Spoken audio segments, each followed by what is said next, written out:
Saudara kaum muslimin rahimakumullah, harta adalah amanat dan akan kita pertanggungjawabkan. Allah melebihkan rizki sebagian kita dari yang lain agar kita saling tolong menolong, bantu membantu.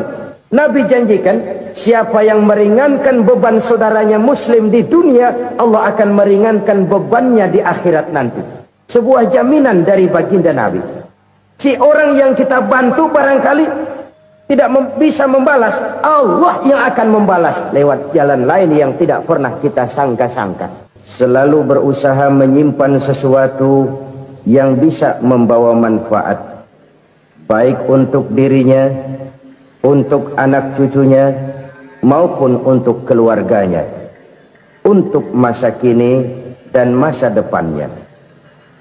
Kadang simpanan itu berbentuk uang, kadang berupa tanah, lain saat berbentuk pabrik, dan lain sebagainya. Sementara masa depan yang paling pasti adalah akhirat.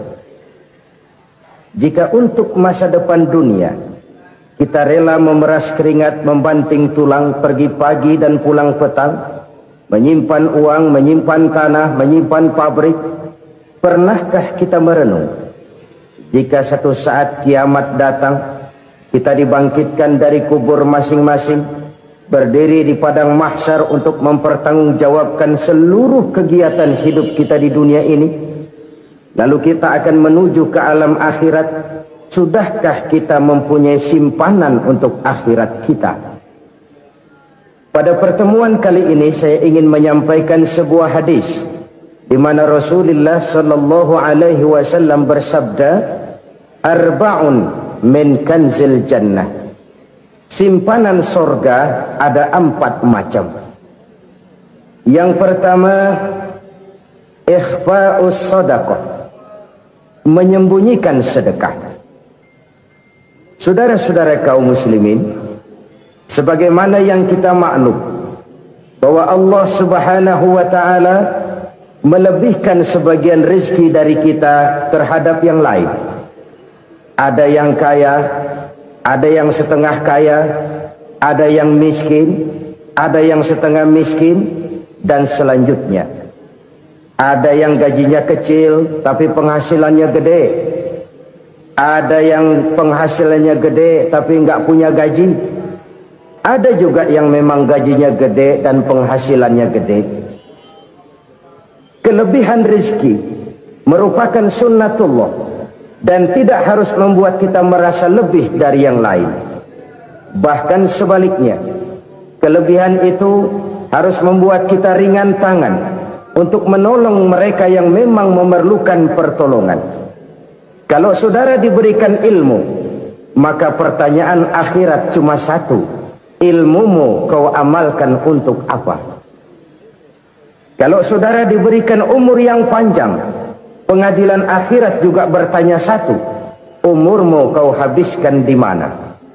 Tapi kalau saudara diberikan harta, pengadilan akhirat akan bertanya dua, hartamu kau dapat dari mana, kau belanjakan kemana? Dari mananya ditanya, dan kemananya juga ditanya. Oleh karena kita akan dimintakan pertanggungan jawab, maka amanah yang bernama harta ini harus kita gunakan dengan sebaik-baiknya.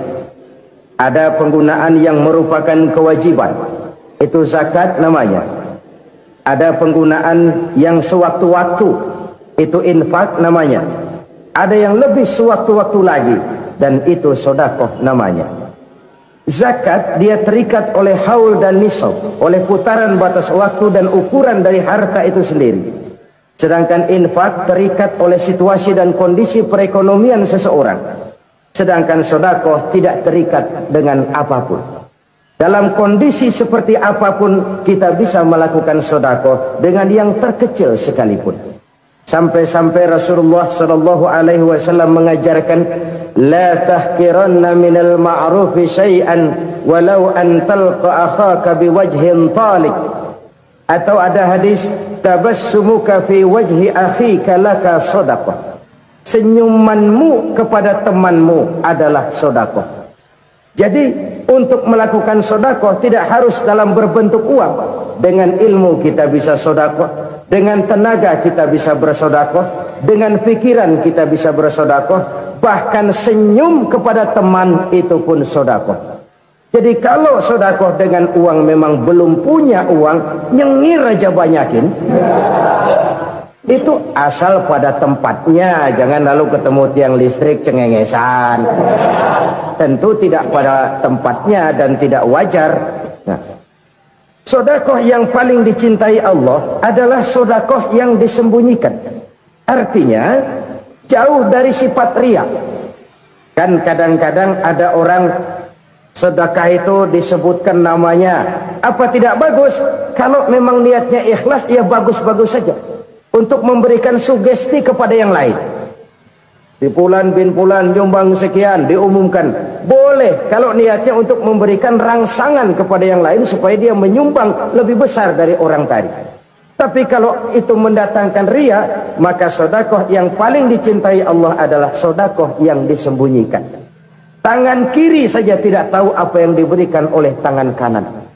Sedekah yang dilakukan dengan ikhlas akan merupakan perbendaharaan surga, tersembunyi dari pandangan orang lain, tidak seorang pun tahu. Karena memang sikap yang baik adalah melupakan kebaikan dan mengingat kesalahan. Itu salah satu ciri orang bahagia. Orang yang selalu mengingat kesalahannya dan berusaha melupakan segala kebaikannya. Kalau dia akan ada kebaikan, dia tidak bisa ikut, dia merasa rugi karena dia merasa belum pernah berbuat baik. Tapi kalau akan melakukan kesalahan baru, dia ingat kesalahan yang sudah-sudah, sehingga terhalang baginya untuk melakukan satu kesalahan baru. Demikianlah saudara-saudara, bahwa Allah melebihkan rizki sebagian kita dari yang lain, agar terjadi tolong-menolong dalam kehidupan ini. Jadi kesenjangan yang nature, kesenjangan yang alami, itu sunnatullah. Ada yang kaya, ada yang miskin, ada yang kelas menengah. Nah, kenapa lalu sekarang kita berusaha mengentaskan kemiskinan? Oleh karena adanya kesenjangan struktural. Kalau yang kaya bisa semakin kaya, kenapa yang miskin tidak bisa naik jadi ikut sedikit kaya? Sebab pada dasarnya Islam adalah agama yang sejak turunnya sudah berupaya memerangi kemiskinan. Bahkan dikatakan kemiskinan itu mendekatkan kepada kekufuran. Orang kalau miskin udah dekat banget sama kafir. Gampang menjadi kafir. Berapa banyak saudara-saudara kita yang oleh karena soal perut, oleh karena soal materi, terpaksa meninggalkan dan menanggalkan akidahnya, menjual petunjuk yang diberikan Allah dengan kesenangan dunia yang cuma sebentar ini. Na'udzubillah thumma na'udzubillah. Jadi makin kita sembunyikan satu sedekah, semakin banyak perbendaharaan kita di surga. Sedekah yang paling dicintai Allah adalah sedekah yang disembunyikan. Malahan ada seorang sufi, dia punya kebiasaan kalau pergi sholat Jumat dia bawa uang, itu uang dia taruh di bawah tikar masjid. Dia niat sedekah kepada siapa saja yang nemuin itu duit. Maksudnya apa? Supaya yang nemuin nggak tahu siapa yang punya duit. Demikian dia saking ingin menyembunyikan sedekahnya. Karena sifat riya itu bisa memakan amal kita sendiri. Riya itu termasuk menyebut-nyebut kebaikan kita. Orang yang suka nepuk dada, sedikit-sedikit ngitungnya kalau nggak gua. Tuh kalau nggak gua tuh yang belas itu kalau nggak gua, iya kalau nggak lu kenapa emang? Orang yang suka menepuk jasa, tuh biasanya memang begitu saudara-saudara. Kalau perang lagi berkecamuk, orang nggak sempat ngaku jadi pahlawan. Tapi begitu perang selesai, yang kagak kenal bedil ngaku pahlawan, mas. Itu sesuatu yang biasa. Oleh karenanya orang-orang yang ikhlas dalam bersedekah, disembunyikannya sedekah itu Allah cinta betul. Malahan ada hadis memberikan jaminan, inna sedaqatal mar'il muslimi tazidu fil umri wa tadfa'u mitatas su'i. Sesungguhnya sedekahnya seorang mukmin tazidu fil umri, bisa menambah umur panjang, wa tadfa'u mitata su'i, dan menyelamatkan manusia dari mati secara su'ul khatimah. Jadi siapa yang kepengen panjang umur, banyaklah sedekah. Yang bosan hidup, pelit terus. Sedekah menambah panjang umur dan menyelamatkan manusia dari mati secara su'ul khatimah. Pak, katanya umur itu nggak bisa ditambah, nggak bisa dikurangin. Kapan? Kalau ajal sudah datang. Fa idza jaa ajaluhum la yastakhiruna sa'atan wa la yastaqdimun. Kalau ajal datang tidak bisa dimajukan, tidak bisa dimundurkan. Itu kalau ajal sudah datang. Tidak bisa lagi umur ditambah dikurangi, sudah datang. Tapi kalau belum datang, itu kan haknya Allah. Mau ditambah, mau dikurangi, hak prerogatif Allah. Sebagai pencipta manusia, Allah maha kuasa dan maha mampu. Sedekah ini menambah panjang umur dan menyelamatkan manusia dari mati secara su'ul khatimah. Itu orang mati kan sama ya, kondisinya mati, nggak nafas. Tapi hakikat mati kan lain-lain. Ada yang mati itu husnul khatimah, baik akhirnya. Misalnya lagi ngaji mati, lagi sholat mati, lagi sedekah mati. Ini yang dinamakan dengan husnul khatimah, baik di akhirnya. Sebaliknya ada yang su'ul khatimah, jelek di akhirnya. Ini yang jadi catatan akhir. Lagi nyekek botol, mampus. Lagi banting kartu, modar. Su'ul khatimah, jelek pada akhirnya. Sedekah menyelamatkan manusia dari mati secara su'ul khatimah. Dan kita semua kepengen mendapat husnul khatimah, jauh dari su'ul khatimah. Oleh sebab itu yang bisa menyelamatkan kita dari penyakit itu antara lain adalah sedekah yang disembunyikan, yang dikerjakan dengan ikhlas karena Allah, tidak karena kepengen dipuji orang, tidak karena ingin dikatakan orang pemurah. Sebab orang dermawan itu orang yang memberi tanpa harus diminta. Kalau masih harus diminta, ya belum dermawan namanya, masih harus diminta. Kalau nggak diminta ya tulus, lolos, polos. Saudara-saudara kaum muslimin rahimakumullah, harta adalah amanat dan akan kita pertanggungjawabkan. Allah melebihkan rizki sebagian kita dari yang lain agar kita saling tolong menolong, bantu membantu. Nabi janjikan siapa yang meringankan beban saudaranya muslim di dunia, Allah akan meringankan bebannya di akhirat nanti. Sebuah jaminan dari baginda Nabi. Si orang yang kita bantu barangkali tidak bisa membalas, Allah yang akan membalas lewat jalan lain yang tidak pernah kita sangka-sangka. Ada orang tanya, Pak, ini ada orang nyumbang masjid sambil marah-marah, bagaimana? Saya bilang sumbangannya aja ambil, marahnya jangan. Marahnya jangan diambil, itu urusan dia. Saudara-saudara kaum muslimin rahimakumullah, umat Islam ini kan umat yang punya potensi besar. Kadang kita merenung, kenapa kadang-kadang pembangunan masjid kok lambat sekali? Kalau hotel hari ini peletakan pertama, bulan depan peresmian. Supermarket hari ini peletakan batu pertama, minggu depan peresmian. Tapi kalau sudah yang namanya masjid, kadang-kadang peletakan batu pertama sekaligus jadi batu terakhir. 3 tahun, 4 tahun, campur nebar jalak di jalanan, duit dijaring kayak ikan sepat.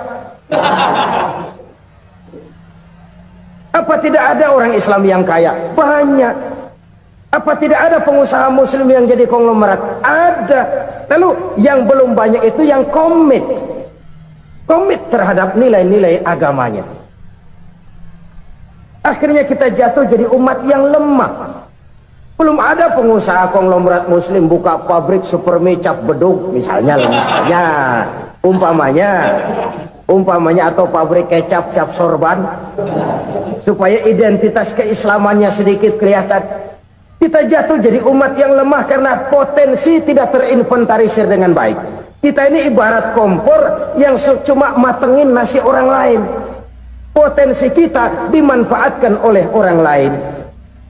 Ukhuwah Islamiyah kita baru terbatas kepada silaturahmi. Ukhuwah di bidang ekonomi kita lemah, ukhuwah di bidang kebudayaan kita lemah, apalagi ukhuwah di bidang politik kita lebih rapuh lagi. Padahal ukhuwah itu adalah totalitas kehidupan manusia, menyangkut ipolek sosbud, memerlukan nilai-nilai ukhuwah. Jadi oleh karena itu mari kita menyadari di dalam harta kita, walaupun kita yang cari pergi pagi pulang sore peras keringat banting tulang, di sana ada harta anak yatim, di sana ada hak masjid, di sana ada hak pesantren, di sana ada hak jihad. Berbahagialah seseorang apabila dia oleh Allah dijadikan keran. Keran itu menyimpan air, tapi tidak untuk dirinya, tapi disalurkannya kepada mereka yang memang memerlukannya. Saudara-saudara kaum muslimin rahimakumullah, ini yang pertama. Jadi perbendaharaan surga adalah menyembunyikan sedekah. Orang lain nggak tahu, kita pun nggak pernah ngitung-ngitung. Kita anggap lewat begitu saja, padahal itu deposit akhirat. Satu. Yang kedua, perbendaharaan surga itu apa? Wa kitmanul musibah, menyembunyikan kesulitan. Kadang orang takut menghadapi kesulitan, tapi makin kita merenung, hidup ini kan sebenarnya urusan. Takut sama urusan ya jangan hidup. Tandanya orang hidup itu kalau punya urusan. Urusan melupakan problem, problem sering menimbulkan kesulitan. Kesulitan bukan untuk ditakuti, tapi untuk diatasi dan dicarikan jalan keluarnya. Siapa sih orangnya yang nggak pernah sulit-sulit? Makin tinggi status sosialnya, makin gede urusannya. Makin tinggi kualitas imannya, makin berat tingkat kesulitannya. Cuma memang yang namanya enak itu seperti pelangi. Biang lala itu nggak pernah di atas kepala kita, di atas kepala orang melulu. Lo sih enak lo, kata kita. Dia juga bilang yang enak kan lo. Pelangi itu nggak pernah di atas kepala kita. Kata tukang beca, aduh enak ya naik Mercy. Kata tukang beca, apa yang di dalam mobil Mercy? Aduh enak bener tukang beca, di jok ngeringkuk ngorok pules bener. Saya kamar pakai AC sejuk, tempat tidur sutra empuk, alga spring bed, kulak kulik nggak bisa pules kalau belum minum Valium, belum tidur. Enak bener tukang beca, di jok ngorok nggak tahu wetan kulon. Di tukang beca bilang yang di Mercy enak, yang di Mercy bilang tukang beca enak. Inilah enak, nggak pernah di atas kepala kita, di atas kepala orang lain melulu enak itu. Nah saudara-saudara, yang merupakan perbendaharaan surga itu orang yang bisa menyembunyikan kesulitan, baik pribadi ataupun rumah tangga. Nih terutama rumah tangga yang jadi soalnya. Kadang-kadang kita ini kalau senang, sebaliknya kalau senang kita diam, kalem aja, cuek. Banyak banget duit kita bawaan, diam aja udah. Malah ketemu orang takut. Tapi begitu susah, sekampung tahu. Padahal Nabi mengajarkan perbendaharaan surga itu menyembunyikan musibah, menyembunyikan kesulitan. Kalau enak, cerita sama orang-orang. Kalau nggak enak, rasain sendiri, tekan sendiri, atasin sendiri. Kita kan sebaliknya, senang kita diam, asal lagi susah, paling tidak kita nyari teman buat cerita kesusahan. Siapa orangnya yang nggak pernah susah? Cuma soalnya bagaimana kita mengatasi kesusahan itu sendiri. Begitu juga misalnya kalau orang sudah berumah tangga, itu orang tuanya harus menjadi tempat dia cerita yang enak-enak saja. Yang nggak enak rasain berdua, selesaikan berdua, atasin berdua. Jangan dibalik. Asal senang diam, giliran susah saja. Maknya laporan. Terbalik. Bisa menjaga security informasi. Maka nama bayam keluar diam, malah seluitan. Enak amat lo makan daging ayam. Security informasi. Saudara-saudara kaum muslimin rahimakumullah, ujian yang terberat itu yang pernah diberikan kepada para nabi para rasul, para aulia, para ulama, makin tinggi keimanan, makin berat bentuk kesulitan. Ayo saya kemukakan satu contoh saja. Ada seorang nabi yang kaya, nabi kaya, namanya Nabi Ayub. Iblis kalau orang begini kan keki, ibadahnya rajin, kaya. Nih yang kayak begini susah digodain. Kalau ibadahnya rajin, miskin, kali bisa disogok. Sini imannya mantap, ibadahnya rajin, kaya, nabi lagi. Oh, tapi namanya iblis nggak kurang akal. Laporan, Tuhan, kenapa Les? Ya ini bahasa saya, bahasa Qurannya sih nggak gitu. Itu hambamu yang namanya Ayub, dia rajin ibadah cuma karena dikasih kaya aja. Coba kasih miskin dia, berhenti dia sembahyang. Ah, kamu bisa aja. Saya tahu Ayub itu hambaku yang ikhlas. Saya buktiin Tuhan, silahkan. Dibuktiin lah, iblis turun ke alam ini.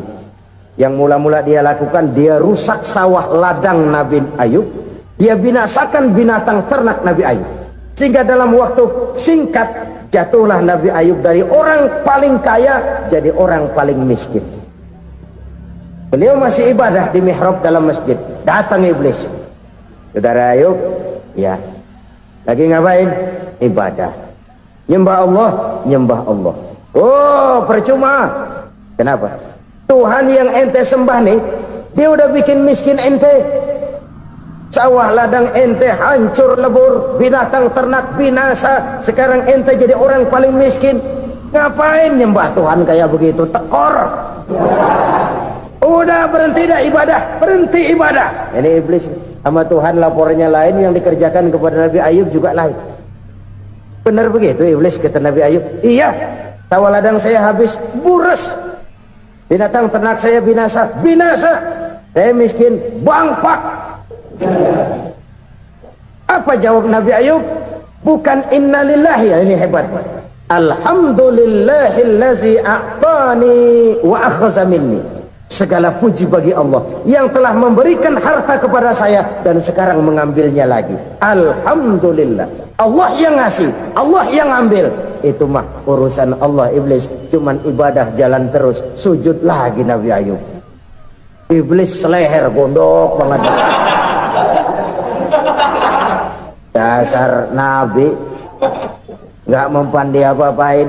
Miskin malah alhamdulillah. Allah yang ngasih, Allah yang ngambil. Jadi kalau kita tidak komit, kita tidak terikat kepada kaya, miskin, senang, susah, apa yang bisa bikin kita susah? Jadikan kekayaan, kemiskinan, jadikan senang, susah sebagai anak buah yang bisa kita atur.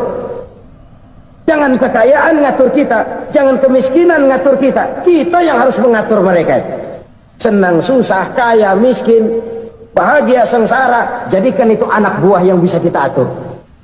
Kalau sekarang kita kaya, lain saat boleh jadi kita miskin, semiskin-miskinnya. Allah yang ngasih, Allah yang ngambil. Tenaga mana yang bisa menghalangi? Ibadah jalan terus. Iblis makin gondok.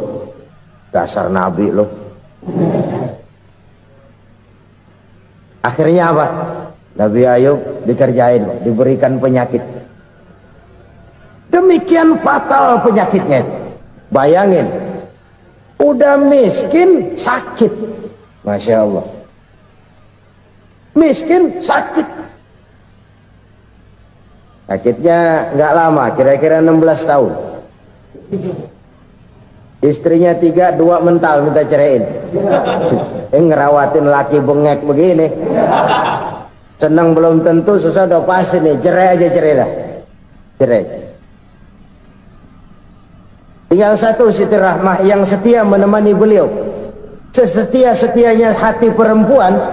Satu saat Siti Rahmah bilang, "Bang, iya, abang kan Nabi bang. Lalu namanya Nabi kan doanya jarang meleset bang. Maksud kamu minta kenapa sih sama Tuhan biar abang sembuh baik dah bang?" Siti Rahmah, iya. Saya sakit berapa tahun sih dah? 16 tahun bang. Sebelum ini saya sehat berapa tahun? Ya kira-kira 60 tahun bang. Nah coba ente banding-bandingin Rahmah. Saya dikasih sehat 60 tahun. dikasih sakit 16 tahun, sudah nggak sabar mau doa kepada Allah minta sembuh. Saya malu kepada Allah. Diuji dengan yang luar biasa seperti ini, tidak mengganggu stabilitas kehambaannya. Dia tetap menghamba kepada Allah Subhanahu wa ta'ala. Saudara-saudara kaum muslimin rahimakumullah, kunci menghadapi kesulitan itu apa? Allah jelaskan dalam satu ayat, wa basyiris sabirin alladzina iza asabathum musibah qalu inna lillahi wa inna ilaihi raji'un. Gembirakan orang-orang yang sabar. Siapa mereka itu? Yang apabila mendapat musibah mereka kembali kepada keyakinan dasar, segalanya dari Allah dan segalanya akan kembali kepada Allah. Ini konsepsi dasar dari sikap muslim dalam menghadapi berbagai kesulitan. Segalanya dari Allah, segalanya akan kembali kepada Allah. Kalau ini sudah kondisi dasarnya, maka kita akan lapang menghadapi kenyataan bagaimanapun pahitnya. Apakah itu namanya miskin, apakah itu namanya sakit, bahkan maut sekalipun, segalanya dari Allah, segalanya akan kembali kepada Allah. Ini sikap hidup, bukan sekedar ucapan. Kita kadang-kadang menjadikannya sebagai ucapan, mulutnya sehingga berhenti innalillahi wa inna ilaihi rajiun, tapi nangisnya terus gerung-gerungan.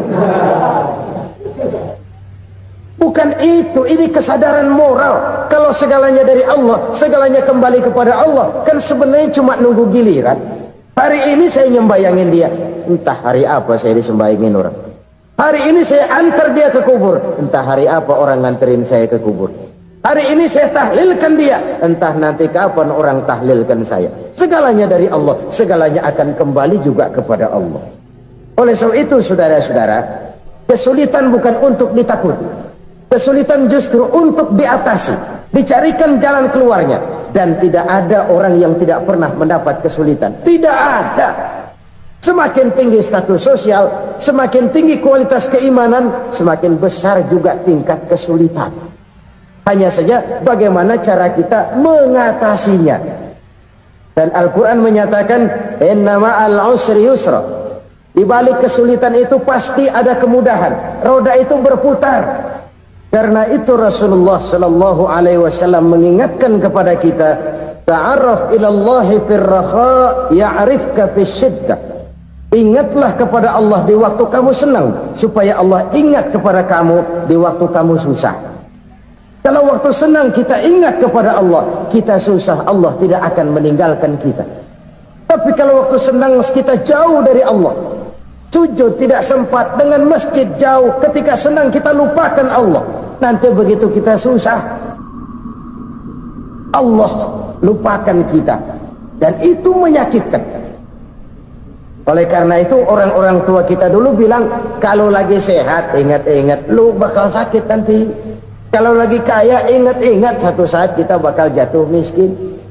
Bahkan kalau lagi muda ingat-ingat kita bakal tua. Dan yang terpenting, kalau lagi hidup ingat-ingat kita bakal mati.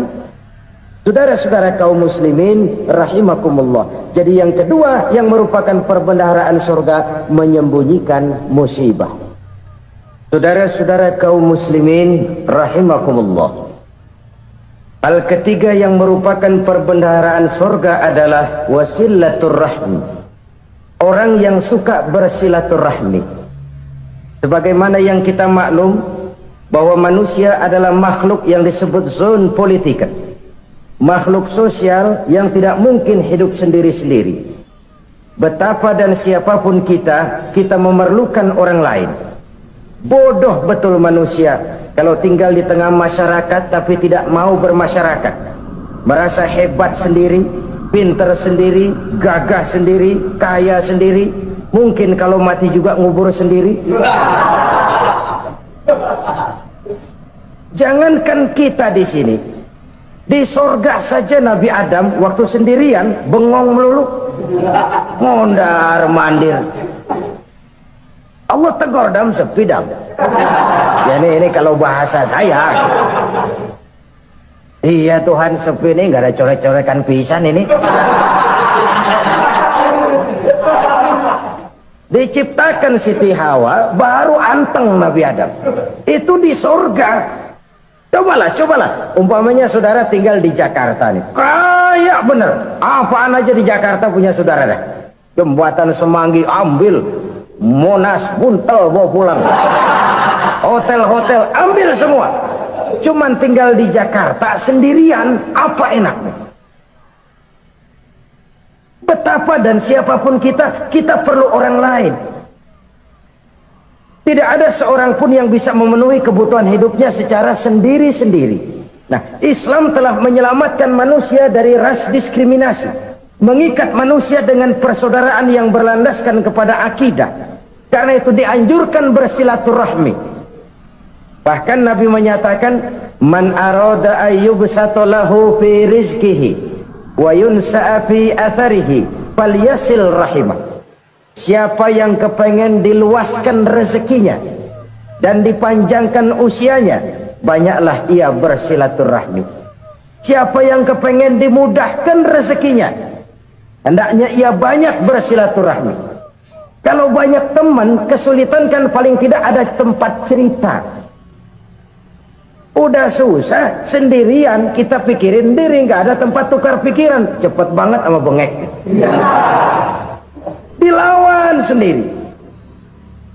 Nah, secara makro kita bisa berkata, tidak mungkin ada kemenangan kalau tidak ada kekuatan. Tidak ada kekuatan kalau tidak ada kesatuan dan persatuan. Tidak mungkin ada kesatuan dan persatuan tanpa semangat silaturahmi. Kalau umat Islam mau menang, dia harus kuat. Kalau umat Islam mau kuat, dia harus bersatu. Kalau umat Islam mau bersatu, dia harus membudayakan silaturahmi ini. Bahkan sampai-sampai kata Nabi, kalau bisa cari nilai tambah. Apa? Silman qata'ak. Bersilaturahmilah kau kepada orang yang marah denganmu. Masya Allah, indahnya ajaran agama kita. Orang yang marah pun kepada kita, kata Nabi, kalau bisa bersilaturahmilah kepadanya, kepada orang yang marah itu. Di situ nilai tambah. Cuman jujur nih hadis, ngucapinnya gampang, ngamalinnya yang berat banget. Orang marah sama kita disuruh silaturahmi, ada apa malu? Lu marah, ada gua marahan lagi. Tunggu pikirin. Saudara-saudara kaum muslimin rahimakumullah. Tapi ini yang diajarkan, bahkan ini yang dicontohkan oleh baginda Rasul. Bagaimana begitu mudah, misalnya satu saat Abu Jahal ini ngatur strategi bagaimana bikin Muhammad celaka. Dia gali lubang di depan tempat tidurnya. Dia tutupin daun korma. Terus dia panggil seseorang, ke sini. Kasih tahu Muhammad, pamannya sakit keras, minta ditengokin. Berangkat orang ini ke sana. Muhammad, labbaik. Pamanmu sakit keras, dia minta ditengokin. Baik, saya akan datang menjenguk beliau. Berangkatlah Nabi ke rumah Abu Jahal tanpa prasangka apapun. Abu Jahal udah pasang setil, selimut 3 rangkap setengah dipakai, persis kayak orang meriang. Tapi sembari ngintip dari balik selimut, begitu Muhammad buka pintu, nah masuk perangkap nih. Muhammad jalan menuju tempat pembaringan. Makin lama makin dekat, makin lama makin dekat, makin dekat ke lubang yang dipasang oleh Abu Jahal itu. Dalam hati Abu Jahal, terus dah jatuh, mampus dah lo ini. Mampus lo hari ini. Apa yang terjadi? Malaikat Jibril datang. Muhammad, pamanmu cuma pura-pura sakit. Di depan tempat tidurnya ada lubang perangkap supaya kamu jatuh ke situ. Sudah, kamu pulang. Balik kanan Nabi. Sudah hampir jatuh ke lubang, balik kanan, pulang. Bayangin kecewanya Abu Jahal. Muhammad dikit lagi, Muhammad dikit lagi. Enggak paman, saya pulang aja. Emosi bangun dari tempat tidur, enggak sadar kalau lagi pura-pura sakit. Lompat ngejar Nabi, dia lupa dengan lubang yang dia gali. Pusrak, nyemplung sendiri ke dalam lubang.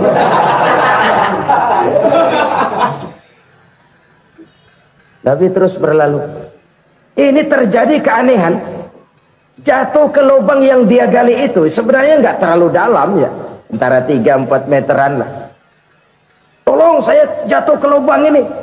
Datanglah pelayan-pelayannya itu. Angkat saya dari sini. Oh, yang ngulurin tambang. Satu gulung belum juga nyampe itu tambah. Kurang beli lagi ke warung. Sambung ulur lagi enggak juga bisa sampai. Wah ini kerjaan Muhammad ini. Tolong siapa salah seorang kamu ke rumah Muhammad, kasih tahu encangnya kecebur. Minta ditolongin. Sampaikan kepada Rasul. Kenapa? Pamanmu jatuh ke lubang, Muhammad minta tolong diangkatin. Tambang udah nyambung-nyambung nggak nyampe juga. Ya nanti saya datang saya tolong. Coba. Nyata-nyata orang berniat jahat mau mencelakakan dia. Datang dia menolong. Ini yang disebut air tuba dibalas air susu ya ini. Bukan sebaliknya. Air tuba dibalas air susu. Paman, kecebur ya? Iya Muhammad, tolong ini. Pegang tangan saya. Nabi ulurkan tangannya. Nyampe. Dipegang oleh Abu Jahal. Diangkat ke atas. Sampai atas. Apa kata Abu Jahal? Sihirmu memang hebat Muhammad. Udah ditolongin dikata sihir. Yang enak kita kemplang kan itu orang begitu. Urusan apa? Tapi inilah akhlak. Kalau bisa kamu bersilaturahmilah dengan orang yang marah kepadamu sekalipun. Orang marah kita tetap baik. So, kalau kita berbuat baik sama orang yang memang baik, rasanya sih biasa-biasa aja. Orang baik kita baik lagi, ya draw aja, belum ada nilai tambah di situ. Baru ada nilai tambah kalau kita bisa berbuat baik kepada orang yang nyakitin kita. Itu namanya kita setingkat di atas dia. Dia sakitin kita, kita berbuat baik sama dia. Dia pelit sama kita, kita baik sama dia. Dia marahin kita, kita deketin dia. Di situ kita punya nilai tambah. Jadi siapa yang ingin diluaskan rezekinya kata Nabi dan dipanjangkan umurnya, hendaklah ia banyak-banyak bersilaturahmi. Sederhana sebenarnya silaturahmi, tapi silaturahmi membangkitkan semangat kesatuan dan persatuan. Kesatuan dan persatuan melahirkan kekuatan. Dalam matematika 1 ditambah 1 pasti 2. Tapi di tengah masyarakat, 1 orang takut ditambah 1 orang takut, hasilnya jadi 2 orang setengah berani. Kenapa setengah berani? Karena udah berdua. Tadi pan takut sendirian. Kalau dia kumpul turu-turu takutlah jadi berani. Kita yang lemah, kita yang tidak berdaya, kita yang miskin, kalau mau kompak bersatu, apa yang nggak bisa kita kerjain? Apalagi tinggal di kota besar, pilihan cuma 2. Bertahan atau minggir. Bertahan atau minggir. Untuk bisa bertahan harus mampu bersaing. Untuk mampu bersaing harus punya keahlian. Keahlian harus ditunjang dengan pendidikan, ditambah oleh kekompakan sebagai umat. Udah miskin mencar mulu, orang injek kita. Orang nggak pandang urusan apa yang malu. Oleh karena itu silaturahmi pada hakikatnya merupakan roh dari ukhuwah yang diajarkan oleh agama kita. Bagaimana Islam menyelamatkan masyarakat manusia dari ras diskriminasi, mengikat manusia, dan tidak ada persaudaraan yang lebih indah selain persaudaraan yang diikat dengan nilai-nilai akidah. Sepanjang orang di jalan Allah, itulah saudara kita. Keluar dia dari jalan Allah, selesailah persaudaraan sampai di situ. Karena itu kalau ingin menyimpan sesuatu di surga, banyaklah bersilaturahmi. Datang ke rumah ini, datang ke rumah itu, dan lain sebagainya. Itu simpanan kita di akhirat nanti. Ini yang ketiga. Saudara-saudara, yang keempat, perbendaharaan surga itu apa? Wa qawlu la hawla wa la quwwata illa billah. Ucapan la hawla wa la quwwata illa billah. Ibadah kan ada yang berat, modalnya besar. Bangun masjid berat, modalnya besar. Bangun rumah sakit berat, modalnya besar. Ada ibadah yang berat tapi modalnya ringan. Misalnya puasa. Puasa itu berat, mengendalikan nafsu. Kalau sekedar nggak makan nggak minum sih enteng, mengendalikan nafsu. Itu jihad terbesar, tapi kan modalnya ringan, cuma niat saja. Ini ibadah berat, modalnya ringan. Ada ibadah yang ringan, modalnya juga enteng. Seperti termasuk ucapan la haula wa la quwwata illa billah. tanpa sadar. La haula wala quwata illa billah. Nyelengin tuh di surga. Nyelengin, kita nggak terasa. Nyelengin simpenan akhirat. La haula wala quwata illa billah. Nyimpan lagi. Kaget. La haula wala quwata illa billah. Nyimpan lagi. Banyak simpenan. Walaupun sebenarnya yang dimaksud di sini adalah kesadaran batin bahwa tidak ada daya dan kekuatan kecuali Allah. Itu intinya. Kita memulai pekerjaan disunahkan baca bismillah, kan begitu? Apa itu? Kesadaran moral bahwa ini saya bisa kerjakan. Saya kerjakan ini dengan menyebut nama Allah. Kenapa? Kalau Allah tidak memberikan daya dan kekuatan, mana mampu saya kerjakan ini. Maka saya kerjakan ini dengan menyebut nama Allah. Bismillah. Kesadaran moral. Manusia hanya wajib berusaha, tapi nggak pernah wajib berhasil. Banyak hal-hal yang kalau kita renungkan secara rasio nggak mungkin, tapi jadi kenyataan. La haula wala quwata illa billah. Tidak ada daya dan kekuatan kecuali bagi Allah semata-mata. Kesadaran moral akan kelemahan dan keterbatasan makhluk bernama manusia. Kadang kita kagum dengan otak, tapi kita sering lupa sama yang bikin otak. Padahal bagaimanapun hebatnya otak, yang bikin otak pasti lebih hebat dari otak. Nggak percaya, silahkan otak-otakan. Inilah kecenderungan. Kita kagum dengan pesawat-pesawat mutakhir, bukan main, besi gede banget terbang itu. Alangkah hebatnya. Lalu apa yang bikin otak tidak lebih hebat dari itu semua? Kita puji laut. Apa yang bikin laut tidak lebih hebat dari laut itu? La haula wala quwata illa billah. Tidak ada daya dan kekuatan kecuali Allah. Apa yang bisa kita lakukan kalau tidak karena daya dan kemampuan yang diberikan oleh Allah kepada kita? Lahirlah sikap tawadu, rendah hati, tidak melonjak menjadi angkuh dan sombong, sadar akan kelemahan dan keterbatasan diri sebagai makhluk yang diciptakan oleh Allah Subhanahu wa taala. Jadi satu sisi ini ucapan yang berpahala, la haula, jadi wiridan. Pada sisi lain ini kesadaran moral, sikap mental, kesadaran batin bahwa yang punya daya dan kekuatan itu cuma Allah. Kita nggak pantas untuk sombong, sebab sombong itu pakaiannya Allah. Kita nggak sedang pakai pakaian Allah, kegedean. Dan makin kita renungi, makin terbentur. Apa sih yang bisa kita sombongin? Kita mau sombong apa? Kaya, pintar, itu kan semua relatif. Di atas langit masih ada langit lagi. Jadi oleh karenanya, marilah kita menyadari, manusia hanya wajib berusaha, tapi tidak pernah wajib berhasil. Yang berusaha saja tidak wajib berhasil, apalagi yang tidak berusaha. Islam bukan agama orang pemalas yang selesai sholat lalu endelohom, nggelenggem ayem-ayem. Tapi Islam bukan agama orang sombong yang setelah berusaha lalu tidak memerlukan Allah.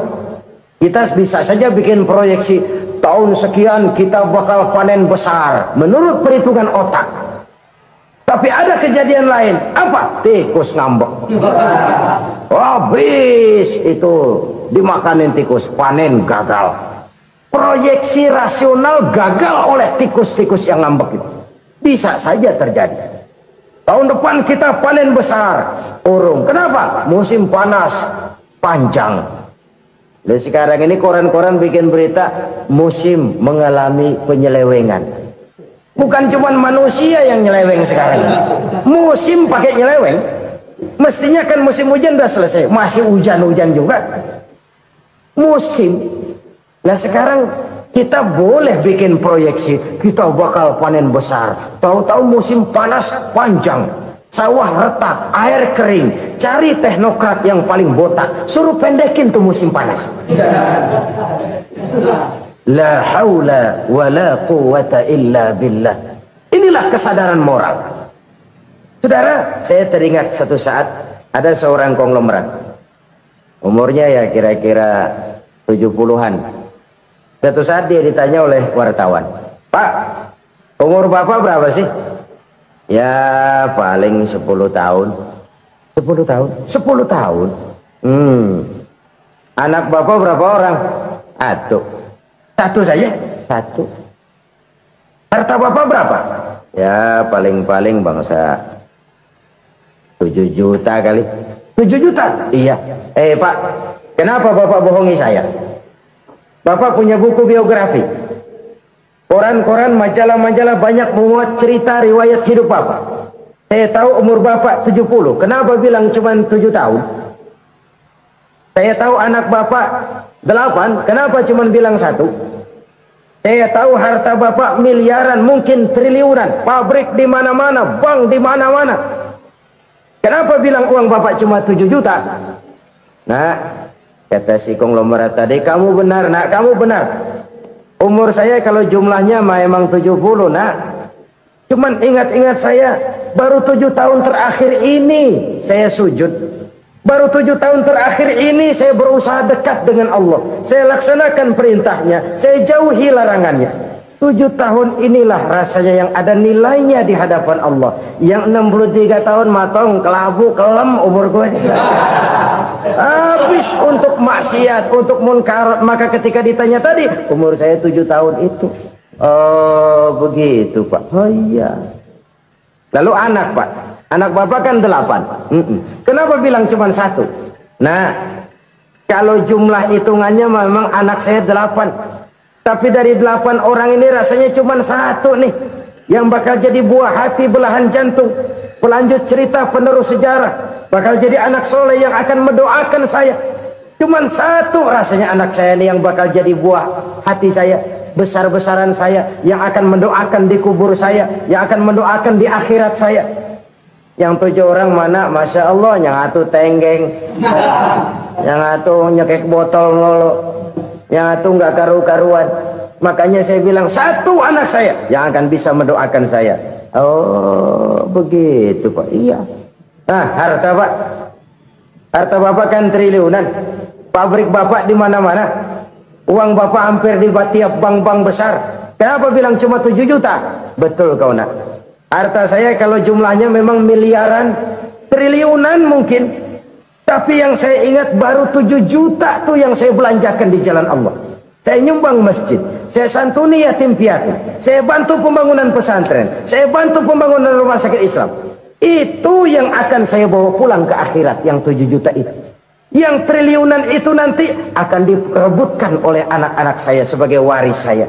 Jadi harta saya 7 juta itu yang bakal nemenin saya di akhirat, yang akan saya bawa pulang jadi teman saya. Saudara-saudara kaum muslimin, jangan-jangan orang tua itu adalah kita-kita ini. Jangan-jangan kita-kita ini adalah orang tua itu. Jangan-jangan itu potret dari diri kita masing-masing. Dari sekian umur yang diberikan Allah, berapa tahun yang ada nilainya di hadapan Allah? Dari sekian anak-anak yang merupakan amanah, berapa yang akan mendoakan kita sebagai orang tuanya menjadi anak soleh? Dari sekian banyak harta yang diberikan Allah, berapa yang akan kita bawa pulang menghadapnya nanti, yang kita belanjakan di jalan Allah? Ini sebuah potret kehidupan. Karena itu kita kembali kepada la haula wa la quwwata illa billah. Kita wajib berusaha, kita wajib berikhtiar. Selebihnya segala daya dan kekuatan hanya milik Allah saja semata-mata. Satu kesadaran batin dari setiap pribadi muslim. Setelah ia berusaha dan berikhtiar, ia menyerahkannya kepada Allah Subhanahu wa ta'ala. Jadi satu sisi ini merupakan wiridan ucapan yang mengandung pahala. Pada sisi lain ini merupakan sikap batin dari seorang muslim di dalam ia menghadapi realitas kehidupan ini. Saudara-saudara kaum muslimin rahimakumullah. Kalau ini kita jadikan satu basis kehidupan, maka ini akan menyelamatkan manusia dari kemungkinan tergelincir menjadi orang yang lupa diri dan lupa darat. Sebab itu Imamul Ghazali berpesan, jadidis safinah fa innal bahra amiq wa khuziz zad fa inna safara ba'id wa khaffifil hamla fa innal hamla sadid. Perbarui selalu kapalmu karena lautan sangat dalam. Bawa bekal yang banyak karena perjalanan ini sangat jauh. Ringankan beban, karena kebanyakan beban akan menyakitkan.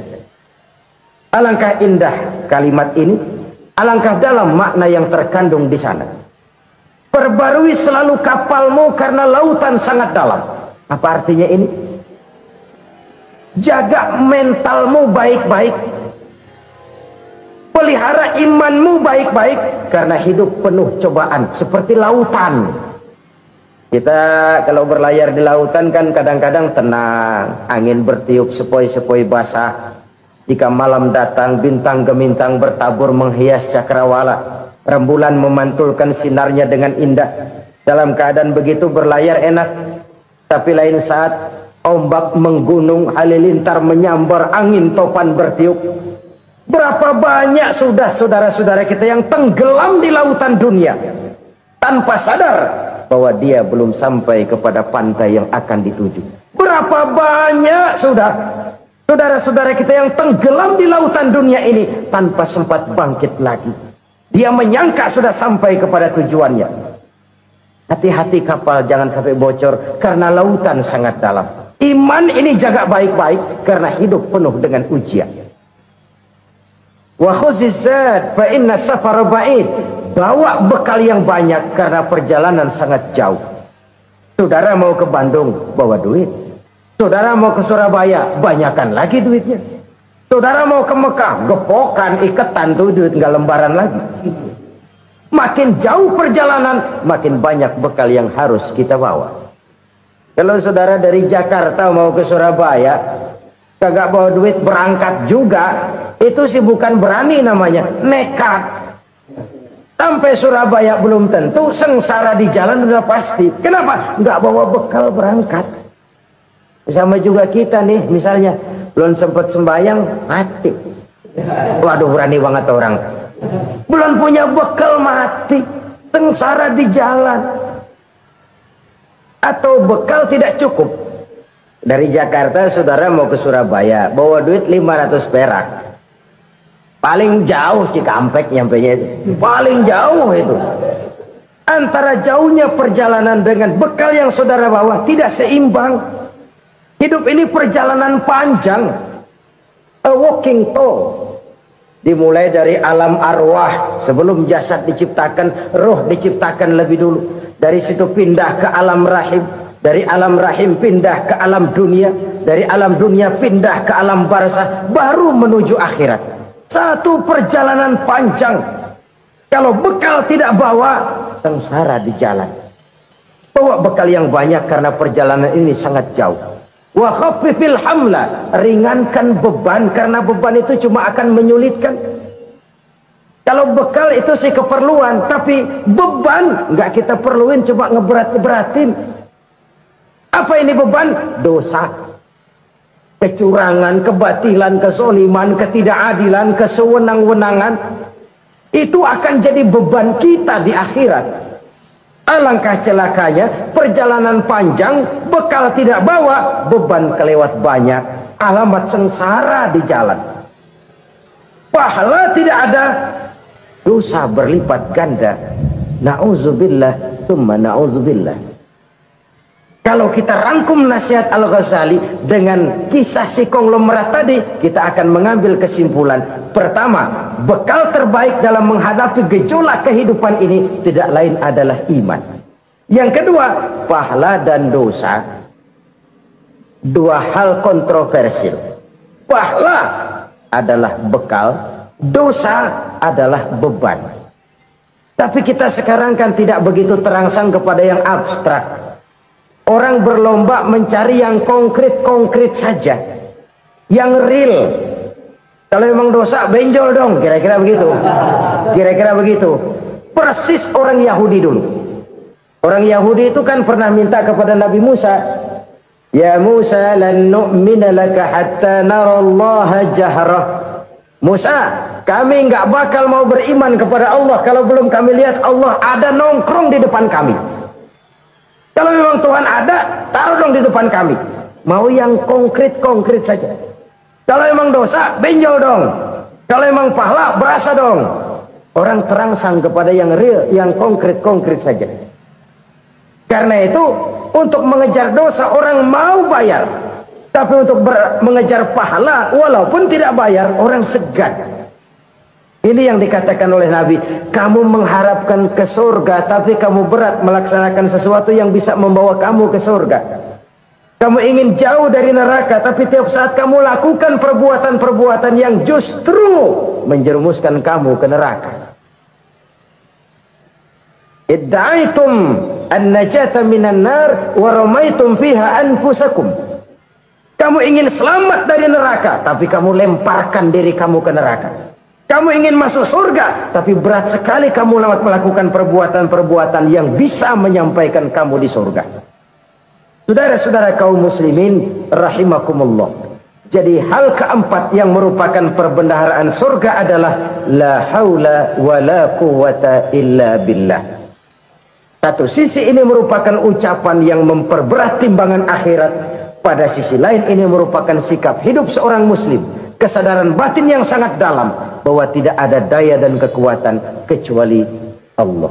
Dan itu kita simbolkan pada saat memulai pekerjaan dengan Bismillah, dengan menyebut nama Allah. Satu kesadaran moral, saya hanya bisa melakukan ini karena diberikan daya dan kekuatan oleh Allah.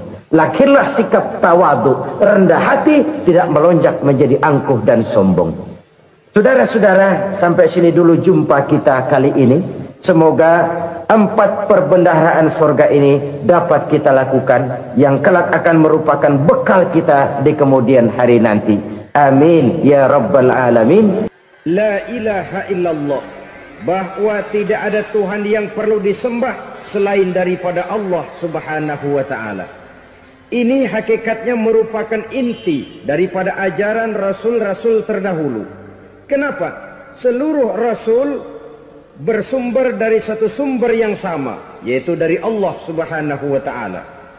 Maka prinsip ajaran ketuhanan yang mereka bawa tentu saja sama. Nabi Adam mengajarkan la ilaha illallah, Nabi Nuh mengajarkan la ilaha illallah, cuma tentu sambungannya Nuh Rasulullah. Nabi Ibrahim mengajarkan la ilaha illallah, Ibrahim Rasulullah.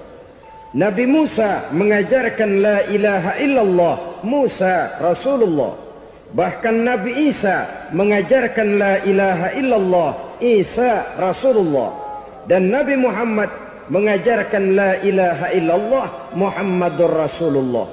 Akhlak manusia kepada Allah dengan menanamkan tauhid. Jadi kalau ingin berakhlak yang benar kepada Allah, jaga tauhid, pegang teguh akidah. Saudara-saudara kaum muslimin rahimakumullah, lawan daripada tauhid adalah kufur. Kufur bisa 2, bisa kufur iman, bisa kufur nikmat.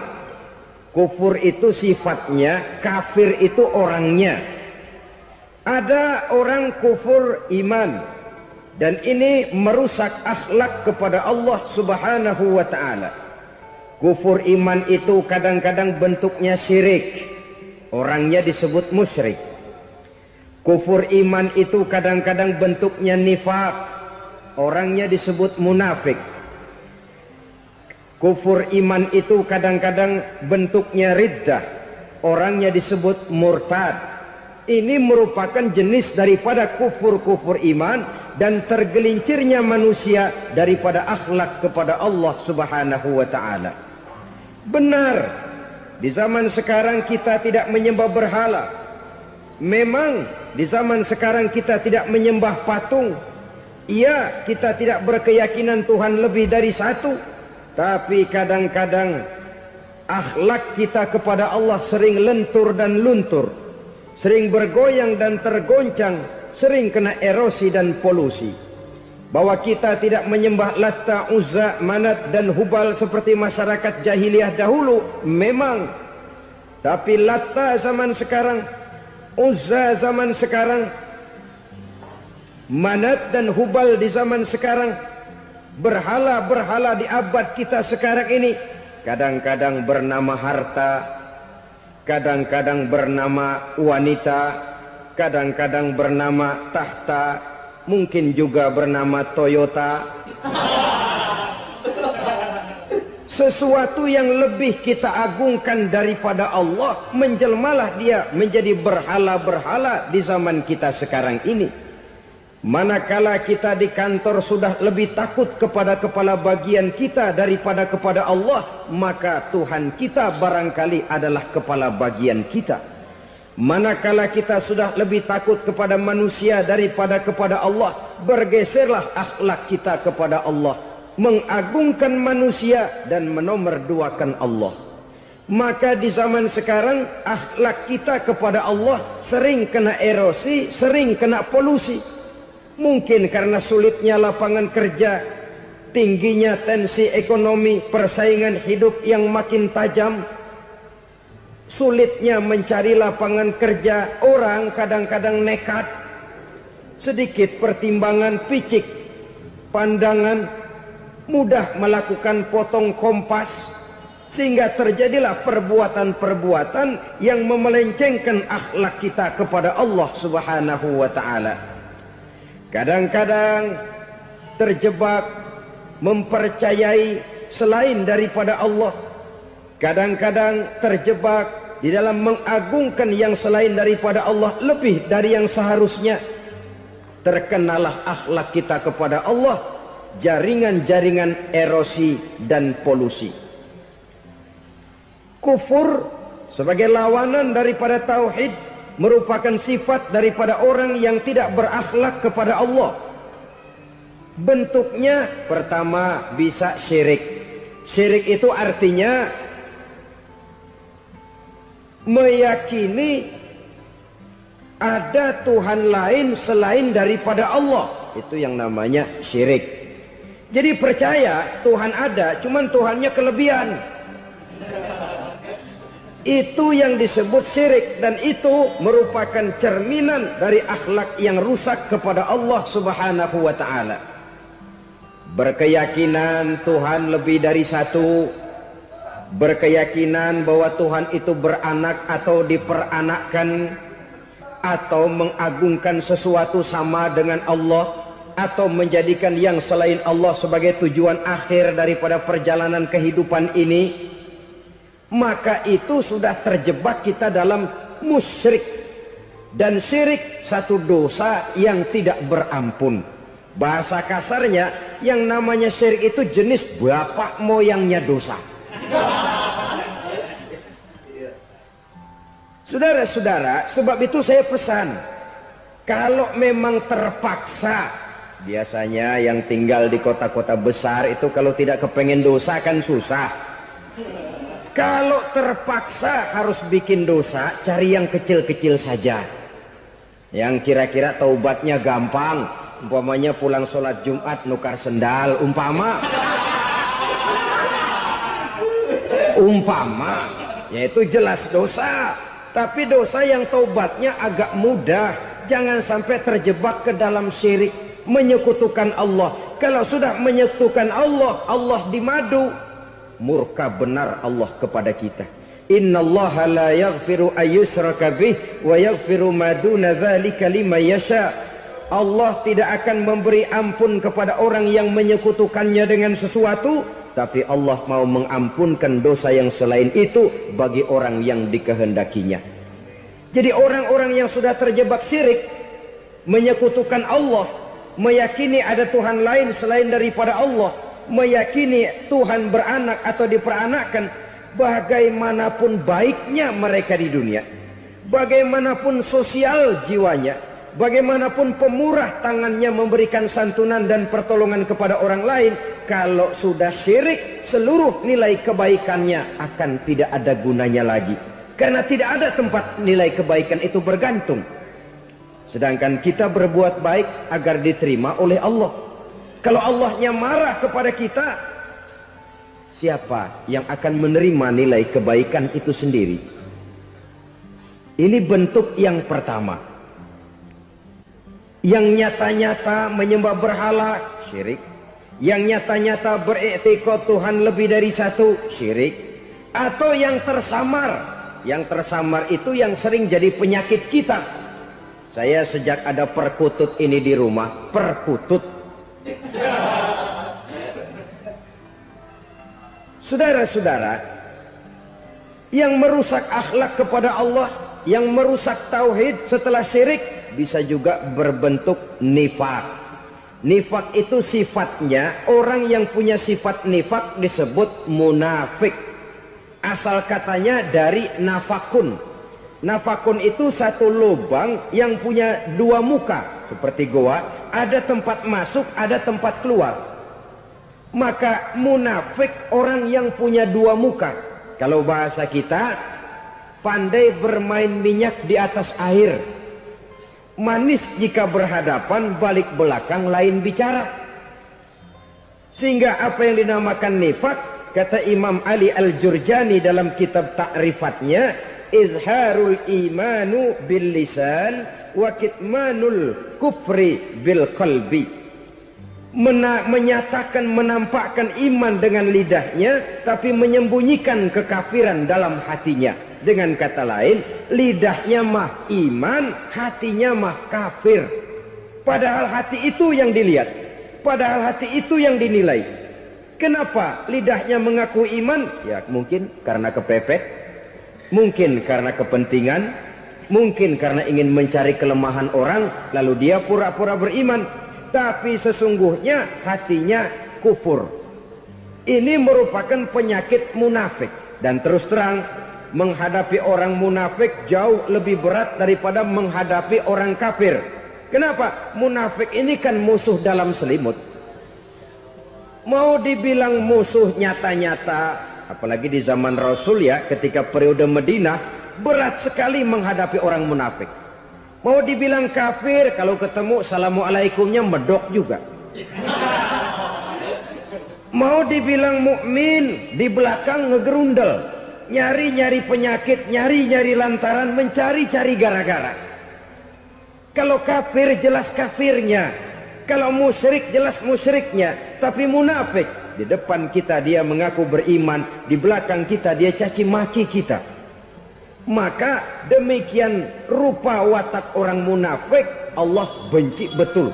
Sampai dalam Quran orang munafik itu divonis innal munafikin fid-darkil asfal minan nar.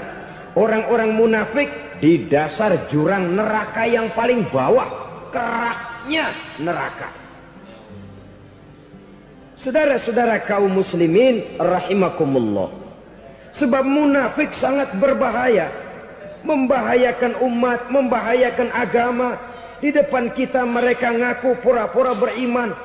Kalau pidato luar biasa, memuji agama setinggi langit, menampakkan seolah-olah dia orang yang dekat dengan agama. Saudara-saudara, agama penting, agama mutlak. Tapi yang ngomong begitu agamanya apa? Remeng-remeng. Cuma sekedar lipstick, cuma sekedar dekorasi, cuma sekedar kamuflase.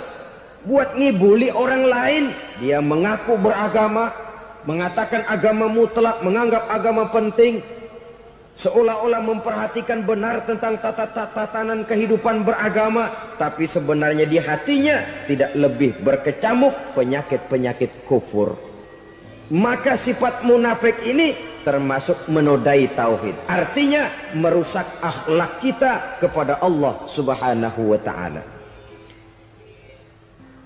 Sifat yang ketiga yang juga merusak akhlak kita kepada Allah dinamakan riddah. Riddah itu sifatnya, orang yang punya sifat riddah disebut murtad. Murtad keluar dari Islam. Keluar dari Islam tentu tadinya di dalam Islam. Oleh satu perbuatan dia bisa menjadi murtad. Misalnya tadinya dia iman benar kepada Allah, tapi melarat. Kadang-kadang sehari masak, 3 hari libur. Akhirnya oleh kesulitan ekonomi dia tidak kuat. Ada yang menawarkan kebaikan, dibawain supermi, dibawain obat-obatan, diberikan beras. Goyah imannya. Keluar dia dari Islam, ikut agama orang yang memberikan pertolongan kepadanya, memilih kesenangan sebentar dengan mengorbankan kebahagiaan yang kekal. Maka orang semacam itu riddah sifatnya, murtad orangnya, keluar dari Islam. Dan yang menyebabkan kita murtad bukan cuma orang nyata-nyata memproklamirkan diri keluar dari Islam lalu mengikuti agama orang lain. Bukan cuma itu. Mengakui ada Rasul lagi sesudah Nabi Muhammad bisa menyebabkan kita murtad. Mengingkari nikmat Allah bisa menyebabkan kita murtad.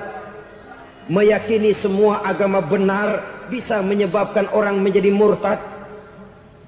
Meragukan kesempurnaan dan kelengkapan Al-Quran bisa menyebabkan orang jadi murtad. Mengingkari sunnah bisa menyebabkan orang menjadi murtad. Banyak hal-hal yang bisa mendatangkan penyakit riddah dan membuat pelakunya menjadi murtad. Dan ini menodai akhlak kita kepada Allah Subhanahu wa ta'ala. Itu tadi kufur iman, saudara-saudara. Nyata-nyata mengingkari Allah, baik dalam bentuk syirik, nifak ataupun riddah. Kufur yang kedua dinamakan kufur nikmat. Apa itu kufur nikmat? Sitru nikmatil mun'im au ya'malu fi mukhalafatil mun'im. Menutup-nutup nikmat Allah atau melakukan perbuatan yang menentang, bertentangan dengan kehendak yang memberikan nikmat. Jadi kufur nikmat pertama, nutup-nutupin Tuhan. Tuhan jalingin. Duit lu banyak amat, dari mana? Gua kerja. Lalu kerjanya nomor satu. Orang yang berakhlak kepada Allah, dia akan menjawab, kamu uangnya kok banyak, dari mana? Rizki dari Allah. Caranya, saya kerja. Kerja itu cara, rizki itu dari Allah datangnya. Bukankah di zaman sekarang kita sering terpeleset? Ini merupakan cerminan dari rapuhnya akhlak kita kepada Allah Subhanahu wa ta'ala. Karena usaha saya memang, karena saya peras keringat banting tulang, tentu. Tapi sadarkah kita bahwa sepanjang yang bisa kita lakukan cuma berusaha, peras keringat banting tulang?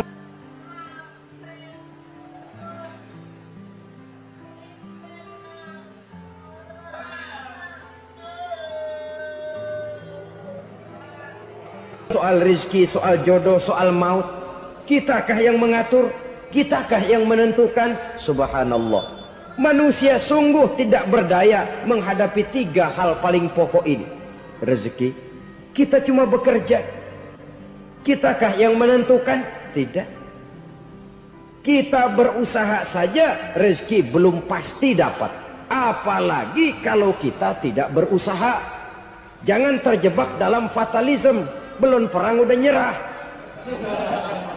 Emang dasar rezeki datangnya dari Tuhan, nggak usah kerja, dan ntar juga kalau dia datang. Dari mana datangnya? Kerja saja belum tentu dapat rezeki, apalagi kalau tidak kerja. Yang jelas usaha perlu kepastian, itu urusan Allah. Ini akhlak kepada Allah Subhanahu wa ta'ala. Jodoh juga begitu. Kita berusaha, kita berupaya, Allah menghendaki lain jadinya. Maut juga begitu. Siapa sih yang pengen ngadepi maut? Siapa sih yang pengen mati? Siapa sih yang pengen ketemu malaikat Israel? Tidak seorang pun kalau ditanya, kecuali mereka yang putus asa ya. Kalau otaknya masih normal, mau mati mesti belakangan dulu udah dikit. Tapi yang satu itu, saudara, kalau dia sudah datang, tenaga mana yang bisa menolak? Kalau dia sudah berkunjung, kekuatan mana yang bisa menghindar? Kalau dia sudah ingin bertemu, kemana kita bisa melarikan diri? Manusia sepanjang yang dia lakukan hanya berusaha, tapi kepastian, ketentuan dari Allah Subhanahu wa ta'ala. Orang yang kufur nikmat, nutup-nutupin Allah. Dia merasa rezekinya adalah mutlak peras keringatnya. Seolah-olah Allah nggak punya peranan apa-apa di situ. Oh, ini kan saya bisa rumah begini karena saya kerja keras. Oh, ini mobil saya begini, saya kerja keras. Peras keringat, banting tulang, keras.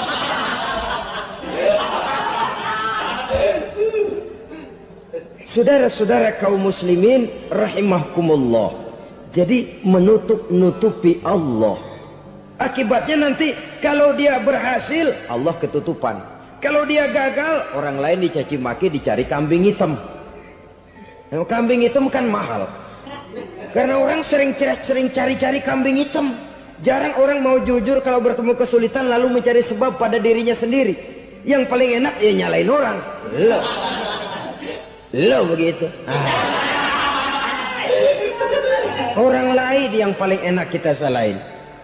Au ya'malu fi mukhalafatil mun'im, atau dia melakukan sesuatu yang tidak sesuai dengan kehendak yang memberikannya nikmat. Diberikan kita tangan, mulut sih nggak berhenti, terima kasih Tuhan, alhamdulillah saya dikasih tangan. Cuma nih tangan enteng mat nabokin orang mulu.